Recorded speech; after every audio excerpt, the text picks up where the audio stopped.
You are breaking HOA rules right now. Meat is not permitted in this community, and you know that, Mr. Vance. I'm on my own property, eating my own food. It does not matter whose property this is.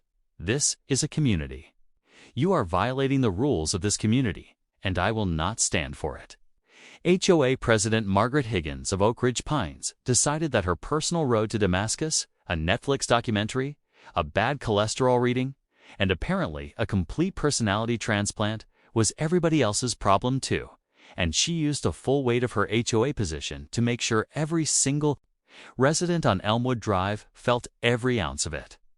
She showed up at homeowner Marcus Vance's property on a Tuesday evening, cited him for the smell of grilled meat drifting past his own property line, and handed him a $400 fine with the confidence of someone who had never once been told no, never once been challenged, and had absolutely no idea what was coming.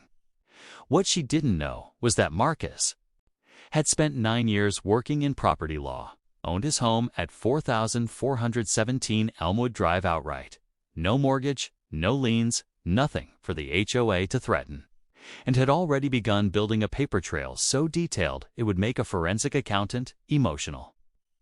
What Margaret also didn't know, and this is the part that should keep her up at night, was that every fine she issued, every bylaw she misquoted, and every resident she selectively targeted was quietly being logged, time-stamped, and handed to one of the most aggressive HOA litigation attorneys in Collin County. Before we go further, what city or country are you watching from? Drop it in the comments. We love seeing where you're tuning in from. And if you believe that your home is your castle and no HOA president with a green smoothie and a God complex gets to tell you what to eat inside it, hit that like and subscribe button and come join us here on HOA Conflicts. Oak Ridge Pines sits off Route 380 just outside Frisco, Texas. 47 single-family homes. A shared pool that's been closed since 2021 for maintenance reasons nobody can fully explain. And an HOA that collects $3,200 per household annually. That's roughly $150,000 a year flowing into a reserve fund that, as of the last publicly posted budget in 2022, had not been audited. Not once. File that away. We'll come back to it. Marcus Vance, 41, had lived at 4417 Elmwood Drive for 6 years. He bought the property cash after a decade working as a paralegal for Sterling and Associates, a mid-sized firm in uptown Frisco that specialized in this is genuinely poetic property dispute litigation. He knew HOA law the way most people know their own kitchen. He knew what HOAs could legally enforce, what they couldn't touch, and exactly where the line was between legitimate governance and abuse of authority.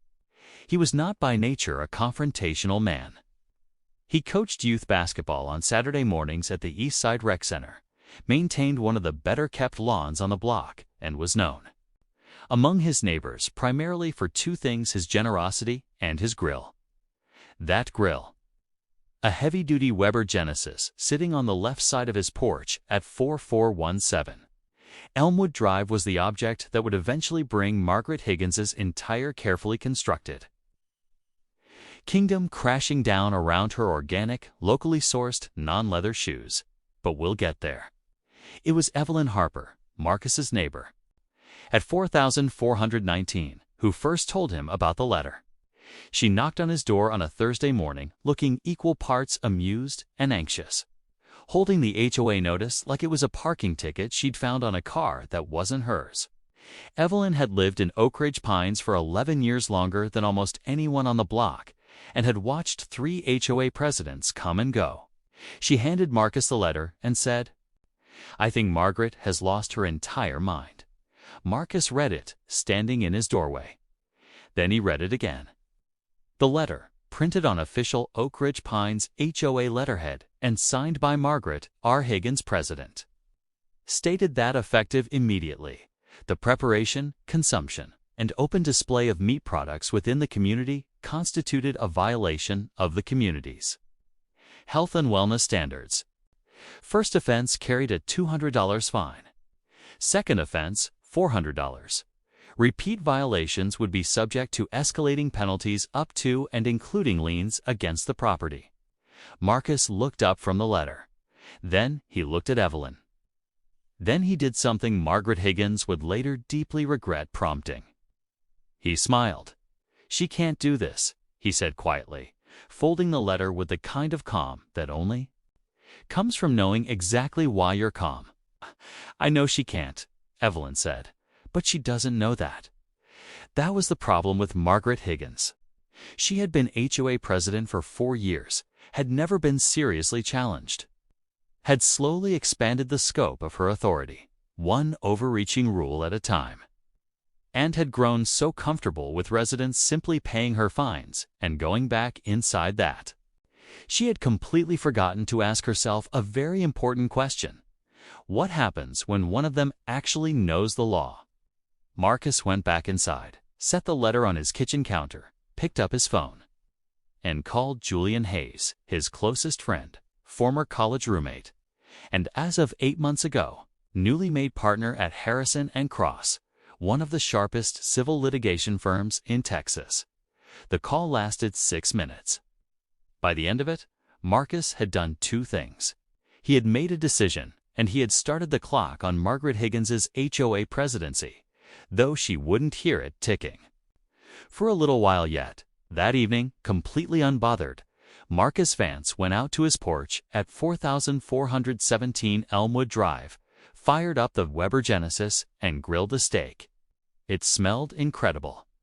Most people, when they get a fine they know is illegal, do one of 2 things.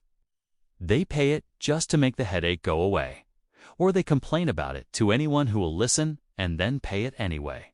Marcus Vance did neither. He left it on his kitchen counter, went to bed, and slept like a man with absolutely nothing to worry about. Because he didn't, the first fine sat unpaid, then the second one arrived. Margaret Higgins, HOA president of Oak Ridge Pines and self-appointed guardian of everybody's dinner plate, had cited Marcus a second time, $400 this time, for grilling on a Sunday afternoon she had stood on the sidewalk in front of 4417 Elmwood Drive, written the notice by hand, walked up to his door, and slipped it through his mail slot herself. Marcus found it on his floor, read it, set it on top of the first one, and went back to watching the game. What Margaret did next is where things stopped being funny, and it started being serious. She recruited 2 HOA board members, a retired accountant named Arthur Mitchell and a part-time property manager named Richard Sterling. 2 men who had perfected the art of nodding at whatever Margaret said, and formed what she called the Community Standards Patrol. They walked the neighborhood 3 evenings a week, clipboards in hand, noses in the air, looking and smelling for violations. Residents started calling them the Smell Police, which was rude, accurate, and absolutely deserved. The notices spread beyond Marcus's door. 14 households received fines within 3 weeks. Some people paid immediately because they didn't want the trouble. Others, like Evelyn Harper at 4419, paid under protest because she had 2 kids, a demanding job, and no time to fight a woman who clearly had nothing but time. One by one, the neighbors fell in line. Grills going cold, curtains drawn during dinner. One resident reportedly switching to an air fryer just to avoid the smell escaping through the kitchen window. The neighborhood had been bullied into compliance.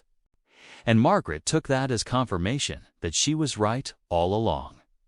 But Marcus kept grilling every weekend without apology. This made Margaret furious in the specific way that only happens when someone refuses to be afraid of you. She showed up at the monthly HOA meeting at the Oak Ridge Pines Clubhouse on Maplewood Road, armed with printed fine records, a laminated copy of her wellness policy, and the energy of someone who had rehearsed this moment in the mirror. She read Marcus's name out loud in front of every resident in that room, listed his unpaid fines, and called his behavior a deliberate threat to the community's health and harmony. The room was quiet, not the agreeable kind of quiet. The uncomfortable kind where people are thinking things they don't feel safe saying out loud yet. Marcus sat in the third row, arms crossed, completely unbothered. When she finished, he raised his hand, stood up, and asked one question. "Can you show me exactly which section of the Oak Ridge Pines governing charter gives the HOA authority to regulate what a homeowner eats on their own private property?" Margaret opened her mouth, then closed it, then told him the board would follow up in writing. The room shifted. A few people looked at their shoes. Evelyn, sitting 2 rows back, looked at Marcus like he had just said what she had been thinking for 3 weeks. Margaret followed up in writing, "All right." 30 days later, Marcus received a formal letter stating that the HOA was prepared to pursue legal action to recover $1,400 in unpaid fines plus administrative costs if he did not pay in full within 2 weeks. She signed it herself in blue ink with the kind of confident signature that had no idea it was about to become a court exhibit. Marcus read the letter, said it with the others, and picked up his phone, not to call his lawyer. Not yet. First he called Julian. "You're still free Friday. Tell the guys, we're eating good." Friday evening, Marcus had the grill going by 6. Ribeyes, T-bones, sausages lined up like they were posing for a photograph. Julian Hayes pulled up first, followed by 2 of Marcus's co-workers and Evelyn from next door, who showed up with a bottle of hot sauce and the look of a woman who had been waiting for this moment for weeks. The music was low. The drinks were cold. The smoke was rising thick and slow into the evening air over 4417 Elmwood Drive like a flag being deliberately run up a pole. Nobody had to say it. They all knew exactly what this was. Margaret smelled it before she saw it. She was halfway through her Tuesday evening patrol. Yes, she had added. Tuesdays, when the smell of charred ribeye hit her like a personal insult. She stopped walking, turned her head, locked eyes on Marcus's porch from across the street with the focused energy of a woman who had completely lost perspective on what actually matters in life. She crossed Elmwood Drive without being invited, walked straight up to the edge of the porch, and opened her mouth. Marcus didn't turn around. He flipped a steak first. Then he looked at her. Margaret cited the policy, cited the unpaid fines, and told him he was now in violation in front of witnesses. Her voice was controlled, but her patience was not. Marcus said nothing. His silence made it worse. She escalated to the threat she had been saving. The HOA would sue him, recover every unpaid fine plus damages and legal fees. And she would personally ensure he understood the consequences of defying this community. She said it like it was the end of the conversation. Marcus let her finish every single word. Then he said, "Do what you feel you need to do," and turned back to the grill. That was when Margaret pulled out her phone and started photographing the grill, the meat, the people. Julian watched her do it without saying a word. Then he leaned toward Marcus and said quietly, "She just built your case for you." Margaret walked back across the street. Marcus put a steak on Evelyn's plate. The music stayed on, but the decision had already been made. And it wasn't Margaret's. Marcus didn't wait to be sued. That was the part Margaret never saw coming. She had sent the threat expecting him to panic, maybe negotiate. Maybe finally just pay the fines and disappear quietly like everyone else had. Instead, Julian Hayes filed suit against Margaret. Higgins personally and the Oak Ridge Pines HOA as a governing body the following Monday morning at the Collin County Courthouse on Preston Road. The grounds were extensive. Awful regulation of private conduct on private property, financial damages from illegally levied fines, selective enforcement, and targeted harassment. When the filing hit Margaret's door, she stared at it for a long time. Nobody came to check on her. The courtroom was not dramatic. It was worse than dramatic. It was methodical. Julian didn't perform. He simply laid the facts down one by one like bricks and let Margaret's own actions build the wall around her. He produced the original 1997 Oak Ridge Pines governing charter, which granted the HOA authority over property aesthetics and structural modifications. It said nothing, not one word. About food, he produced every fine notice, every violation letter, every misquoted bylaw, and he produced Margaret's own photographs from Marcus's porch, submitted them as evidence of targeted harassment, and watched the judge's expression shift in a way that did not favor Margaret at all. Margaret took the stand and doubled down, which was a choice. Her own board member, Arthur Mitchell, sitting 3 feet away, suddenly became very interested in the ceiling. The judge ruled completely in Marcus's favor. Every fine issued under the meat ban across all 47 households was voided.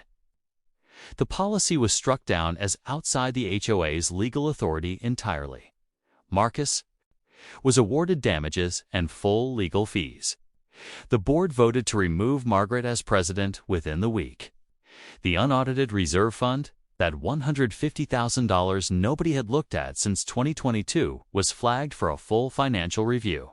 And that, as they say, is where it got very quiet on Margaret's side of the street. Marcus threw a cookout the following Saturday. The whole neighborhood came. Evelyn brought the hot sauce again. The Weber Genesis was running by noon, and nobody, not one single person, complained about the smell. If you enjoyed this, subscribe to HOA Conflicts for more stories.